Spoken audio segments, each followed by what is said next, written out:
Porthos.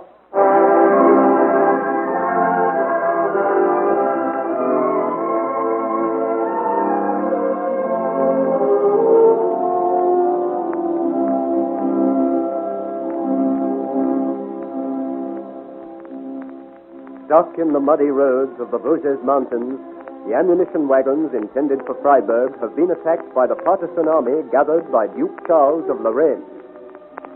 The only hope for the small party of dragoons in charge of the wagons seems to be to get a messenger through to Freiburg for help. But standing in a sheltered crypt of rock watching the fighting, Marshal Creaky and the captain of dragoons see a company of horsemen approaching over the brow of the hill. This seems to put an end to all their hopes. Monsieur le Marshal, they're bringing up cavalry reinforcements.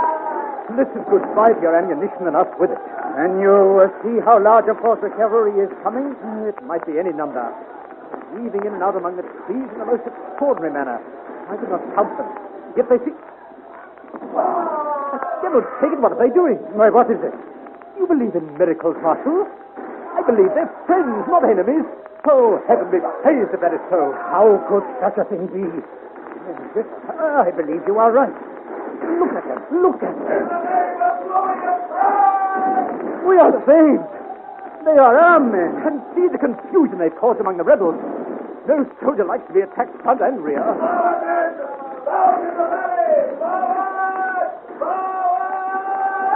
Those in the valley, he said. There must be thousands of them. Thousands. They are running. Marshal, they've broken. The enemy is flying. Like chaff before the wind. Up the cliff face like flies. Rather than fight the army in the valley and across the road. Shoot at them, my valiant ones. Give them a taste of our ammunition. Is the cavalry following them? I cannot quite make out. Oh, there's so much confusion. They're disappearing into the night in the forest as though they'd never been. Mercenaries are good at that. Mercenaries, I have no doubt they were. Look, there is the leader of the cavalry. Over there, in that torchlight. And they're not giving chase. Come, I'm anxious to meet them. Monsieur! Captain! Captain! Hold there! What? He's gone. He was there. I saw him in the torchlight. Well, the hoofprints of the horses in the mud. No further sign of them. How could such a regiment as that disappear so quickly? Oh, perhaps we were mistaken. Perhaps they did chase after the rebels and are away over the mountains by this time. Perhaps it was a ghost who promised it. A spirit. The leader whom I saw in the torchlight? No, Captain. That was no spirit. It was too big for any ghost, unless it were the ghost of Hercules. I cannot quite understand it myself. But we are saved, and for that we must be thankful. I only hope someday I meet that very solid ghost.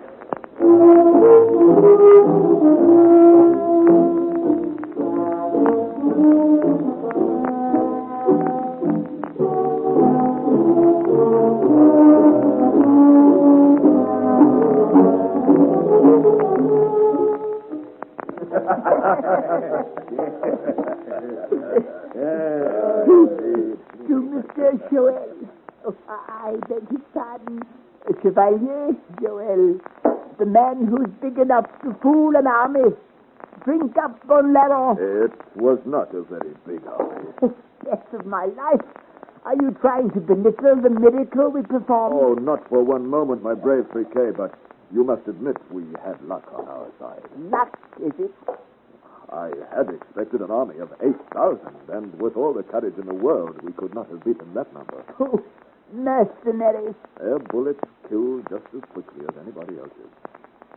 I tell you, we must thank Providence that they were not 8,000 stormers. I wonder what could have happened to the rest the Duke was promised. They change with the wind, these deserters. There may have been 8,000 at Oppenau, as you said originally. But maybe somebody offered them more money. Duke Charles, from all I hear, has not much silver to jangle in his pocket. You may be right. But whatever happened, fate played into our hands. by my sword. The man's a simpleton for all his size. Fate played into our hands, he says. We forced fate, Joel. How many of us were there? 50? 40? Something like that. 40 of us against an army of hundreds. We scattered the lot of them like chaff before the wind. It was sheer genius. We are giants of intellect, and he says it was fate. Yes, of my life. Bon Larron, tell the gentleman what happened. It was a good fight. No doubt about that. I haven't enjoyed myself so for many a day. Did you see those mercenaries run up the mountain as if a horde of devils were behind them? They thought we were the horde of devils. Aye, we made enough noise. Yes, it was a stroke of genius to come up from the valley so, weaving in and out among the trees like drunken beings. In the darkness with the torches and the shouting and the echo to magnify it all. Well, they must have thought that Lucifer himself was bearing down on them with all his hordes. Mercenaries.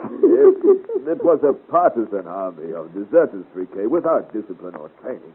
We were depending on that. Had it been a regular army, had luck not been with us. Still, it's taken, Bon Larron. I'll not have our magnificent exploits belittled so. Luck indeed. I tell you, we are an incomparable trio. Friquet, Bon Larron, and Joel. 3 men who fought and conquered an army of 8,000. Now. There were 50 of us, and not more than 1,000 of them. Oh, devil take it. The man's too literal. Change the subject, Bon Larron. Let's talk of... Let's talk of Joel himself. We've been so busy fighting ever since he set foot in the camp. We've never heard what happened after he left the Moorish trumpeter. Oh, so much has happened since then. Aye, and to us, those plaguey police of La Reines were forever pestering us till our lives were no longer our own. We decided we'd get more peace in the army. But what of you, Joel? My dear Bon Larron, why ask such a question? Have you not eyes in your head? Can you not see he is prospered? Aye, he looks prosperous enough. I grant you that, Friquet. Look at him. An ensign in His Majesty's musketeers, chosen to carry dispatches from Paris to the Marshal. Isn't it quite clear how Joel had found what he sought? Tell me, is it true, Joel? Did you find your father's name? Did I? Oh, my friend. I am ashamed to answer you. Ashamed? Alas, it is not as you suppose. I have not found my name. I have not even tried very hard.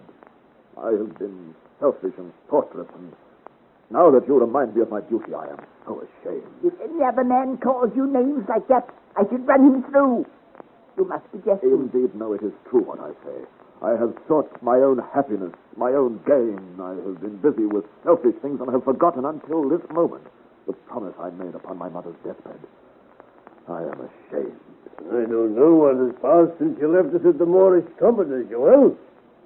Whatever you've forgotten in the past, there's still the future. There's still time to carry out your promise. You are right. I have been selfish. And now to sit around regretting it would be foolish as well. I must make good my promise now, immediately. I have no further time to waste. That is the little matter of Freiburg and a soldier's duty. What of that? A man's honor must come first. Surely, if I go to Marshal Créqui and put my case before him simply and openly, there is no question that he would grant me leave. Aye, fair-minded, a man of honor. Then I will see him at once. You may as well get some speech first, friend, for I happen to know he's not yet back from the mountains. I heard that donkey Marmont complaining that there were a lot of people absent from camp last night, and he intended putting the matter before the Marshal when he came back this afternoon. So he will be back this afternoon. That's what Marmont said, if one can believe him. I will wait on him then and tell him my story. Tomorrow, then, I will continue my search for my name.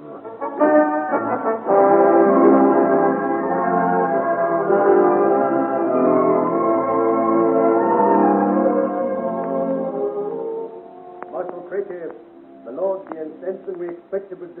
from Paris is here. Good, send him in. This way, Chevalier. The Chevalier de Lotte Maria from Paris. Come in, come in. My lord, I bring the statues from Monsieur Levet in Paris. Thank you, thank you.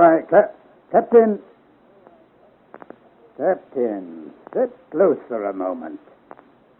Yes. Is something wrong, my lord? Oh, no. It was just your height and build. There can surely be few among His Majesty's musketeers as tall as you, nor as broad. Truly, with such a one as you at their head, quite a small company could frighten an army. Yes, my lord, I should do my best. And the dispatches. Thank you. Yes. I devil take me, what is this? You know the contents of these dispatches, Captain? No, my lord. Yet there is one that deals with you personally. With me? It is a special request from the King. His Majesty particularly asks that I keep you by me throughout the whole campaign. The whole campaign? It seems His Majesty is anxious for you to distinguish yourself, so that you may return to the ladies of the court with honor. That is very kind of His Majesty. He requests? No. It is a command that you remain with us and have every opportunity of distinguishing yourself. You have begun very well by bringing your messages through over a dangerous route. By your size, I do not doubt you will be useful to us, even if only to frighten the enemy into believing we are more than we really are. Yes, my lord. As I say, you have begun well, and I am proud and grateful. If there's anything I can do for you, any request you wish to make? The King's orders, my Lord Marshal, they are quite explicit. I mean, there is no way in which I can leave the camp. They are quite definite, Captain. The King requests... No, it is a command that you remain with me until the end. Under no circumstances am I to permit you away from my army. Under no circumstances. And then I am afraid, my lord, there is nothing you can do for me. Nothing at all.